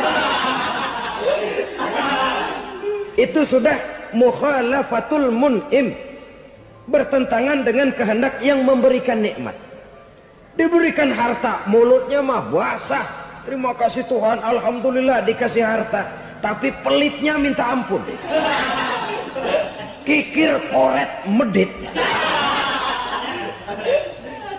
Ini juga termasuk kufur nikmat, mempergunakan suatu nikmat bertentangan dengan kehendak daripada yang memberikan nikmat itu sendiri. Saudara-saudara kaum muslimin rahimakumullah, oleh karenanya kufur iman memang lebih bahaya daripada kufur nikmat. Tapi jangan lupa, kufur nikmat bisa menyeret orang kepada kufur iman. Nah kalau Allah udah dialingin, Tuhan sudah dinomor duain, lama-lama kenapa dia tidak mendewakan dirinya sendiri, mendewakan pangkatnya, mendewa-dewakan otaknya, mendewa-dewakan kemampuannya? Pada awalnya dia memang cuma kufur nikmat, tapi lambat laun kalau ini tidak diobati, secara pasti orang akan mengarah kepada kufur iman. Bisa berbentuk syirik, bisa berbentuk nifak, bisa berbentuk riddah. Saudara-saudara, oleh karena itu menjaga akhlak kepada Allah mutlak penting. Sebab apa? Kita tidak berakhlak kepada manusia saja, kita dikucilkan dari pergaulan. Kalau kita tidak berakhlak kepada Allah, dikucilkan oleh Allah. Hadis qudsi menyatakan, man lam yashkur ala na'mai wa lam yasbir ala balai falyakhruj min tahtis samai falyatlub rabban siwaya. Kata Allah, siapa orang yang tidak mau bersyukur terhadap nikmat yang aku berikan kepadanya dan tidak mau sabar terhadap ujian yang aku berikan kepadanya, falyakhruj min tahtis samai, persilahkan saja keluar dari kolong langitku. Waliyatlub rabban siwaya, tolong cari Tuhan lain selain daripada aku. Murka Allah, diusir, cuman gak kedengeran aja.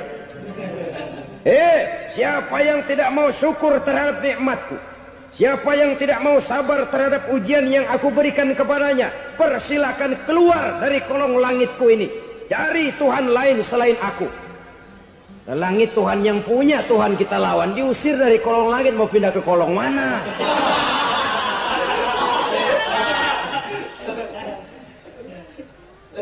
Jadi jangan merasa kufur nikmat kan enteng. Iya, kelihatannya begitu, tidak sebahaya kufur iman. Tapi kufur nikmat ini merupakan anak tangga yang kalau kita sudah mulai naik, kita akan naik terus sampai kepada tingkat di mana kita mengalami kufur iman.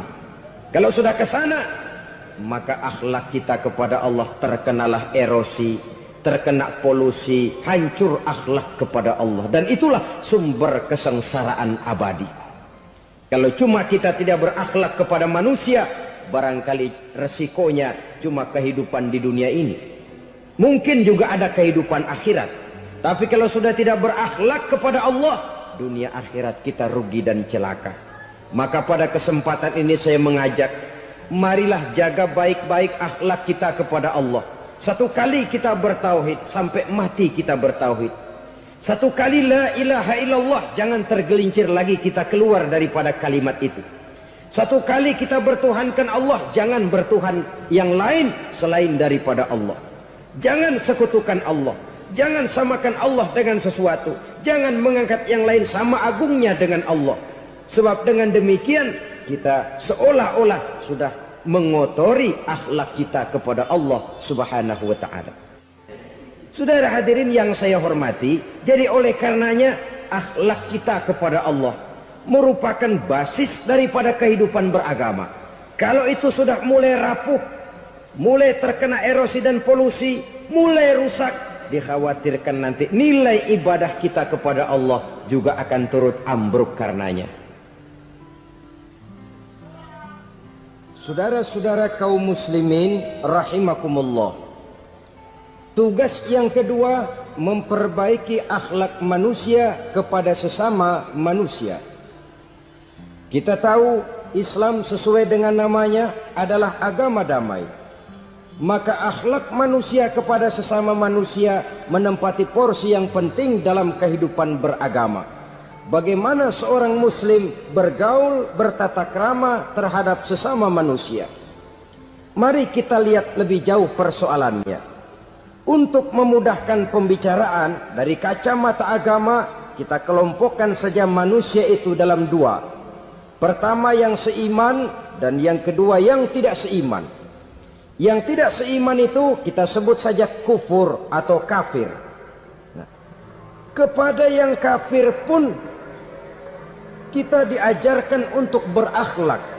Apalagi kepada yang memang nyata-nyata seiman, sekeyakinan, seakidah. Kemanapun Islam datang, ke negara manapun ia masuk, ia tidak menaburkan kerusakan. Jadi tidak benar kalau orang pernah itu menggambarkan, saking sentimennya seorang orientalis pernah menggambarkan Nabi Muhammad di tangan kirinya Quran, di tangan kanannya pedang. Menggambarkan seolah-olah Islam dikembangkan dengan kekerasan. Sebenarnya tidak sama sekali. Kalaupun dalam sejarah perkembangan Islam pernah terjadi perang, maka perang dalam Islam sesungguhnya apabila kita amati sejarahnya bukan untuk memaksakan agama, karena memang agama tidak bisa dipaksakan, tetapi justru untuk mempertahankan agama dari segala macam hambatan, rintangan, hinaan dan fitnahan. Tapi kemanapun yang jelas Islam masuk, dia tidak pernah membuat kekacauan, kerusuhan ataupun penghancuran. Candi Prambanan bahkan dipugar, gereja-gereja tidak ada yang dihancurkan oleh umat Islam. Kenapa? Islam agama damai. Soal agama, soal lakum dinukum waliyadin. La ikraha fid din, qad tabayyana ar-rusdu minal ghayy. Tidak ada paksaan dalam beragama, sebab nyata yang benar dengan yang tidak benar. Belum pernah ada orang kafir masuk ke perkampungan orang Islam lalu dikejar-kejar, diteriakin kafir, kafir, sunatin.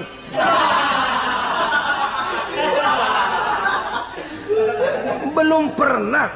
Kenapa? Islam menghormati orang lain agama. Nah, yang kafir ini macam-macam saudara. Ada kafir harbi. Nah, ini kafir kerok. Ini kafir yang nyata-nyata memproklamirkan permusuhan kepada umat Islam. Nyata-nyata mengganggu ketenangan umat Islam. Kafir yang seperti ini yang boleh diperangi. Misalnya kita mau sembahyang Jumat dijagain, nggak boleh sembahyang Jumat, getok palanya.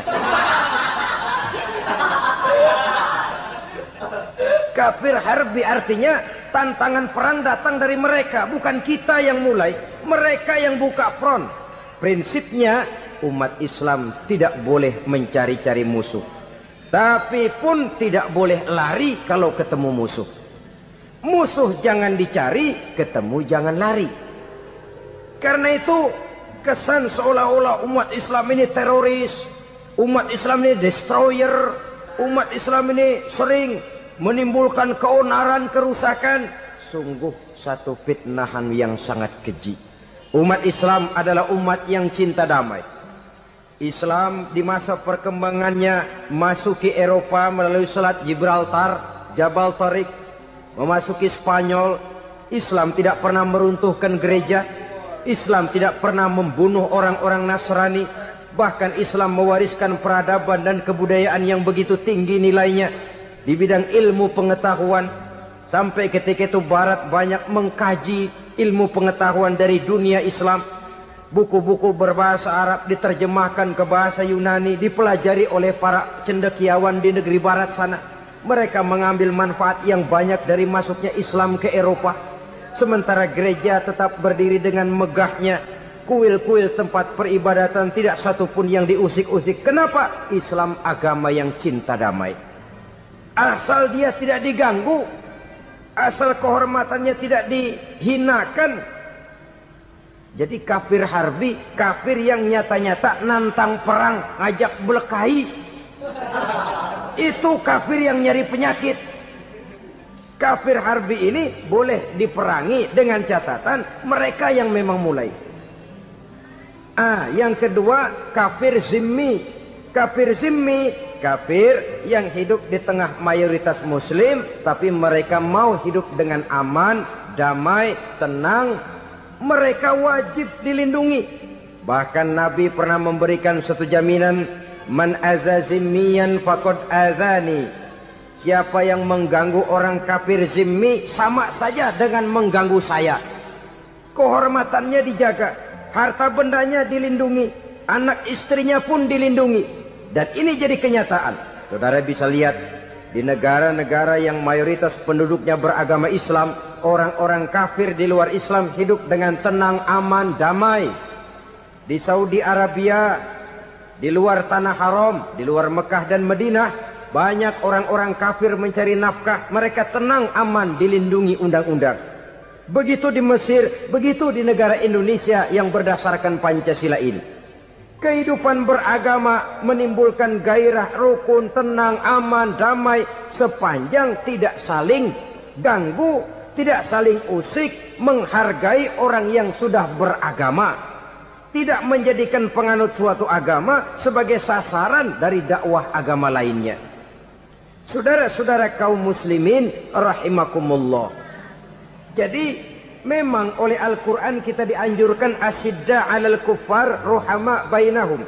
Tegas kepada orang kafir, kasih sayang kepada sesama muslim. Tapi tegas bukanlah berarti marah-marahan, bukan berarti musuh-musuhan, bukan ngajaki perang. Tegas dalam arti punya garis tentang kehidupan beragama, lakum dinukum waliyadin. Soal kehidupan sosial, mari kerjasama. Bangun jalan, ayo rame-rame. Siskamling, mari bebarengan. Bikin puskesmas, mari sama-sama. Tapi kalau sudah soal agama, itu tidak perlu ada toleransi agama. Yang perlu toleransi antar umat beragama. Kalau umatnya mau kerjasama silakan, tapi tidak menyangkut soal ibadah. Jangan kerjasama di bidang ibadah. Itu kerjasama yang salah pasang, saudara-saudara. Sehingga dengan demikian toleransi adalah menyangkut kehidupan antar umat beragama. Sedangkan agama sendiri punya coupling yang nyata. Sehingga dengan demikian tegas kepada orang kafir dalam arti kita punya satu kepribadian. Tidak ngambang. Enggak, lalu kalau ditanya orang, sebenarnya agama lu apa sih? Gua mah gimana musimnya aja. Agama pakai musim kayak rambutan. Akhirnya ya begitu, musim-musiman. Ke masjid kelihatan, ke gereja hayo, ke candi nongol, ke apa? Bingung malaikat bagaimana nyatetnya nih bocah ini. Di mana aja ada. Kita punya satu kepribadian. Saya muslim dan garis saya ini, lakum dinukum waliyadi. Bagi Tuhan persilakan agama Tuhan, bagi kami agama kami. Kami hormati Tuhan, Tuhan hormat kepada kami. Tapi soal agama, couplingnya jelas. Kerjasama, mari urusan muamalah, bidang sosial. Yuk kita siskamling sama-sama dengan orang lain agama. Mari jaga kerukunan, kesatuan, persatuan, kekompakan. Perbaiki jalan yang rusak, mari sama-sama. Mendandani jembatan yang runtuh, mari sama-sama. Tapi sembahyang, couplingnya lain-lain.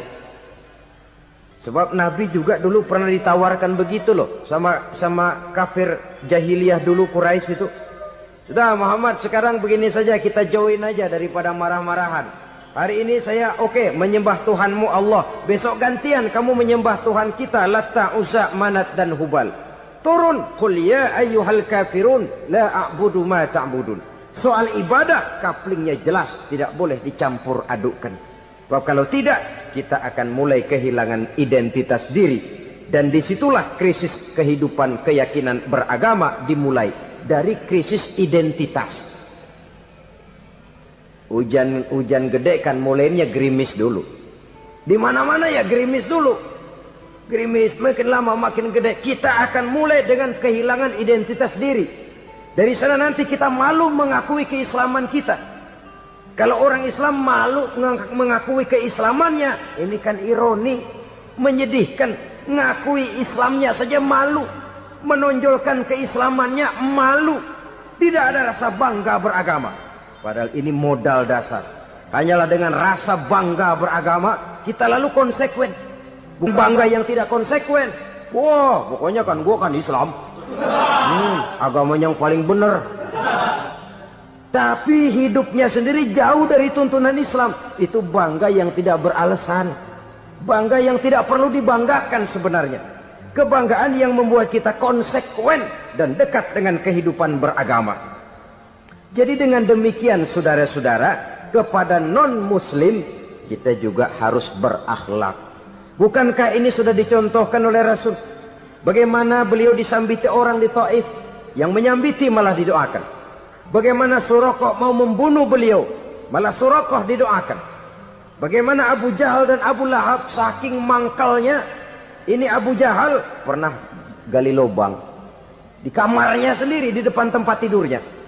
Setelah dia gali lubang, ditutupin pakai keraras korma. Lalu dia tarik selimut, belagak meriang. Dia pesan pesuruhnya, bilangin Muhammad encangnya meriang. Pamannya sakit, minta ditengokin. Nabi dengan segala husnuzonnya berangkat nengokin. Abu Jahal dari balik selimut ngintip. Itu dia Muhammad, itu dia tuh. Dia tuh masuk Dani, masuk. Mulai dia jalan, senang Abu Jahal. Terus. Begitu ke pelosok, masuk ke lubang, gue pendem terus lalu. Memang niatnya mau mencelakakan Nabi. Sudah tinggal beberapa langkah lagi Nabi akan berjalan ke arah lubang itu. Malaikat Jibril ngasih tahu, Muhammad, Abu Jahal pamanmu cuma pura-pura sakit. Di depan tempat tidur itu ada lubang sudah dia gali untuk menjerumuskan kamu. Sudah balik pulang. Balik badan Nabi. Sudah hampir mau melangkah, kakinya malah muter pulang. Abu Jahal yang ngelihat Nabi sudah hampir jatuh nggak jadi, balik pulang. Lupa kalau lagi sakit. Udah Muhammad buruan sini. Ke pintu dia kejar. Dia lupa sama lubang yang dia gali. Begitu dia kejar, dia yang ke pelosok masuk ke dalamnya.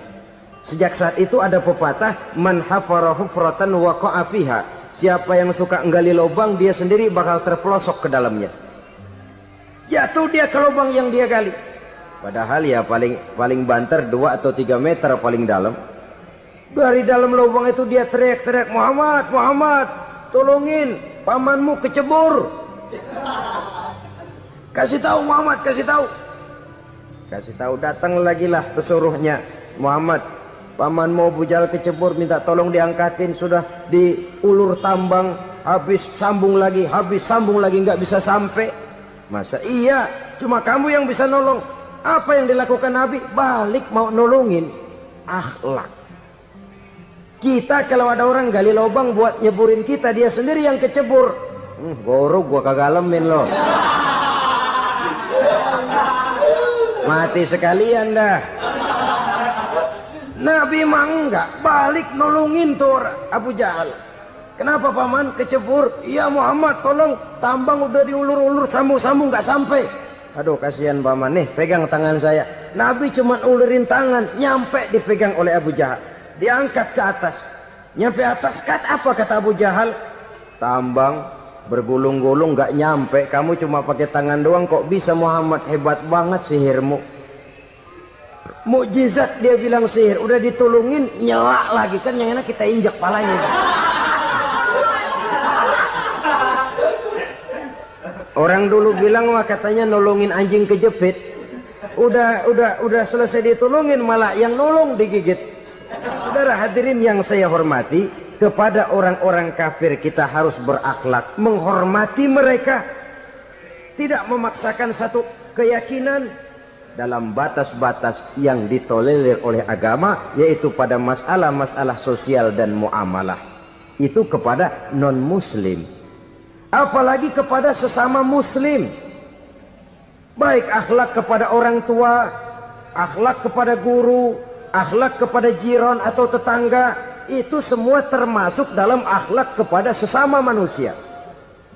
Akhlak kita kepada orang tua, kadang-kadang kita orang timur ini ketularan orang barat. Engkongnya dianggap CS. Salaman main kedet aja, halo kong. Engkongnya berhalo di bengong. Saudara-saudara kaum muslimin rahimakumullah, akhlak yang tua kepada yang muda, akhlak yang muda kepada yang tua, kepada jiran dan tetangga, kepada sanak famili dan handai tolan, pendeknya kepada sesama muslim. Tetangga ada haknya, ada hak tetangga yang kalau kita berakhlak itu harus dipenuhi. Contoh kecil, kalau saya beli radio, itu saya dong boleh berpikir, ini radio saya beli pakai uang saya setel di rumah saya, sekeras-kerasnya ada apa sama orang lain? Radio gua, yang beli gua pakai duit gua, gue setel di rumah gue, ada urusan apa sama orang lain? Itu kalau menurut saya. Tapi tetangga sebelah saya kan bisa juga ngomong begitu.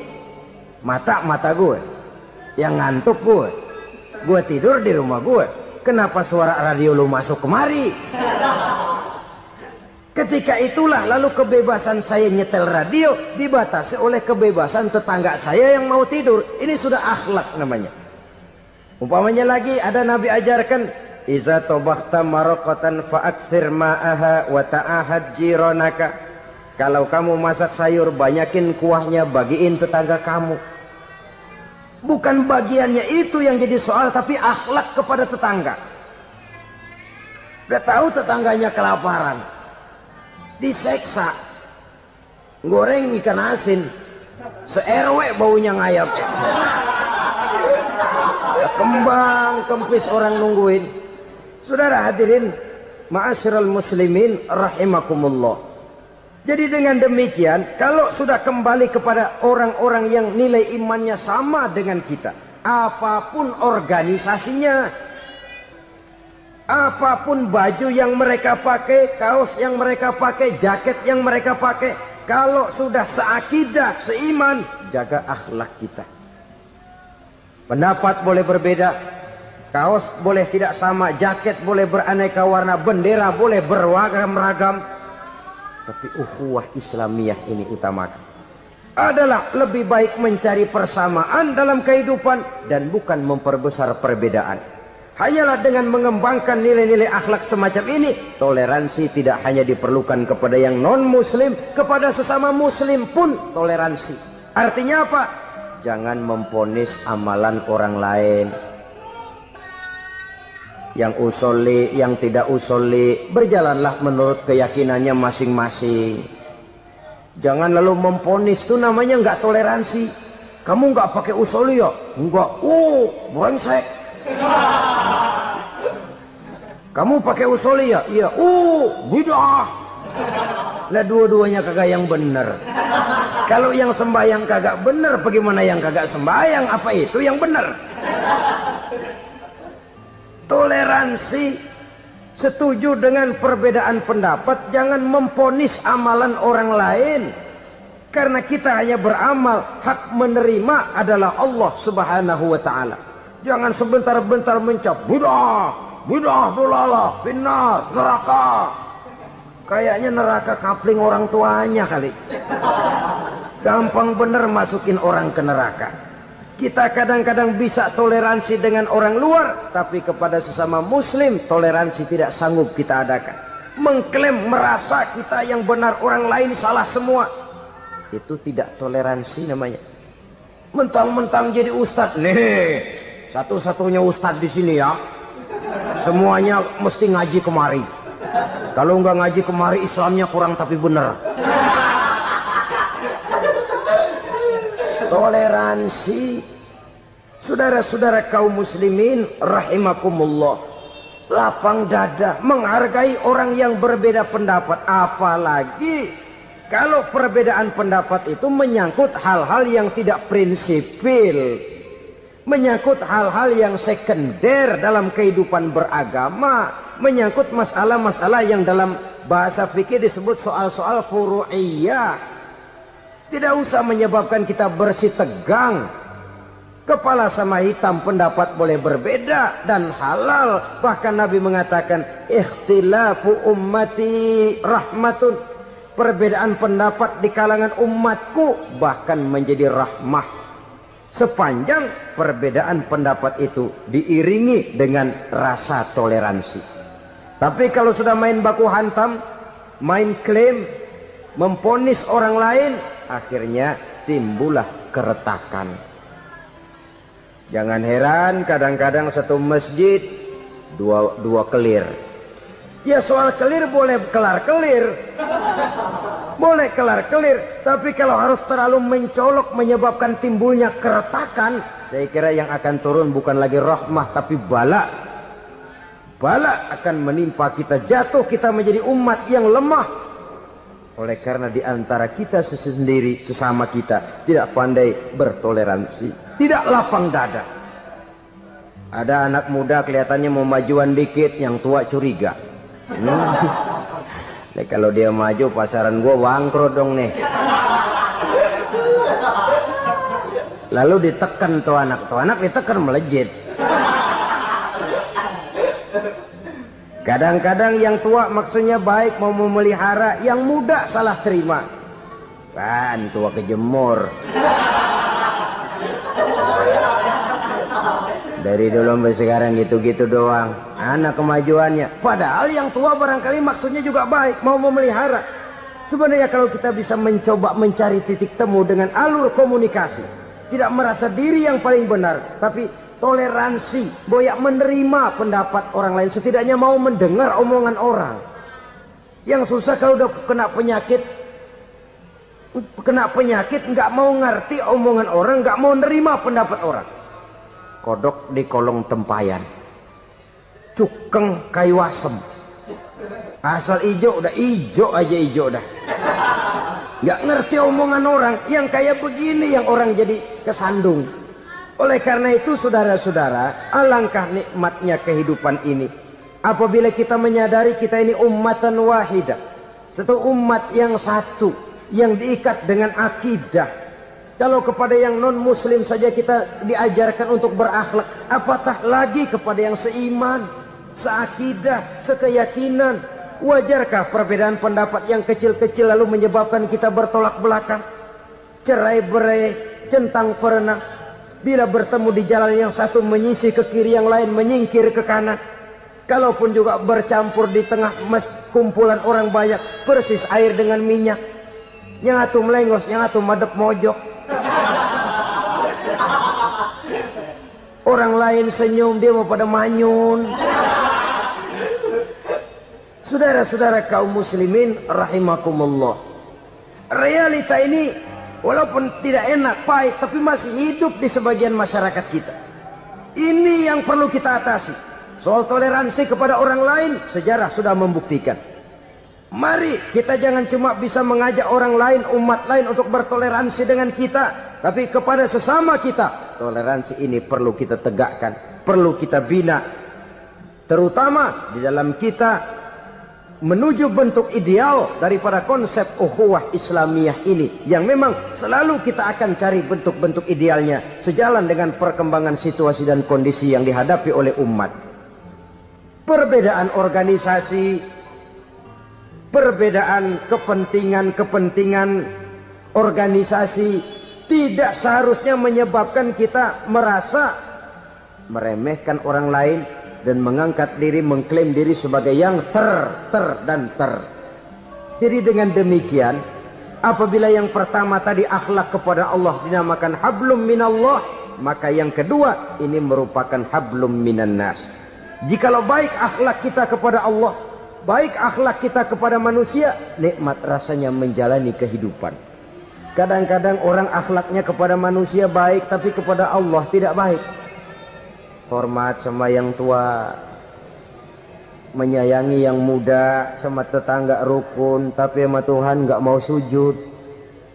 Ini baik kepada manusia, tapi tidak berakhlak kepada Allah. Atau sebaliknya, sujudnya sama Allah mah tekun, bener, khusyuk, bahasanya juga fasih, luar biasa. Tapi sama manusia sombong, takabur, ujub, merasanya dia doang yang paling benar. Sebab iblis itu ya, itu kadang-kadang datang lewat hati, dan memang selalu markasnya di situ.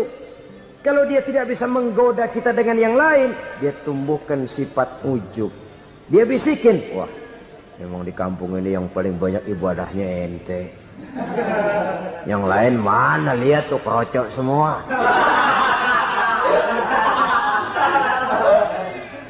Lalu di hati orang itu tertanam sifat iya ya. Nah, tatkala iya ya, dia sudah terkena serangan iblis. Akhirnya apa? Orang lain diremehin. Asalnya kagak mau sembahyang aja diajak salaman udah najis aja dah. Ketemu juga mukanya ditekuk 4. Akhirnya bukan ngajak malah ngenyek, ngina. Lah orang dihina makin jauh, makin tidak tersentuh. Bukan cara itu yang diajarkan oleh Rasul. Bahwa orang tidak mau sholat, tugas kita mengajak.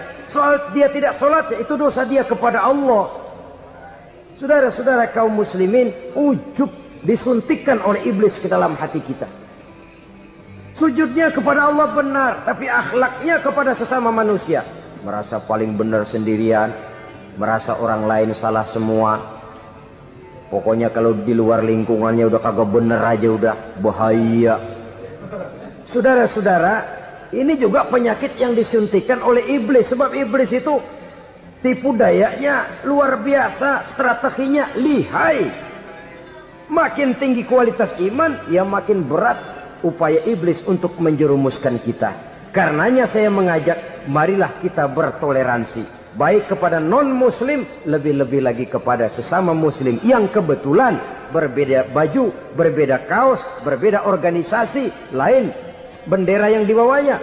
Tapi toleransi mari kita canangkan. Kita terikat oleh ukhuwah Islamiyah. 2. Yang ketiga, akhlak manusia kepada makhluk Allah lainnya di luar manusia. Saudara-saudara, dengan berakhlak kepada Allah, berakhlak kepada sesama manusia, berakhlak kepada makhluk Allah di luar manusia, baik flora maupun fauna, maka mudah-mudahan akan terciptalah satu ekosistem, satu lingkungan hidup yang membuat kita nikmat menjalani kehidupan ini. Inilah saja yang kita bicarakan pada pertemuan kali ini.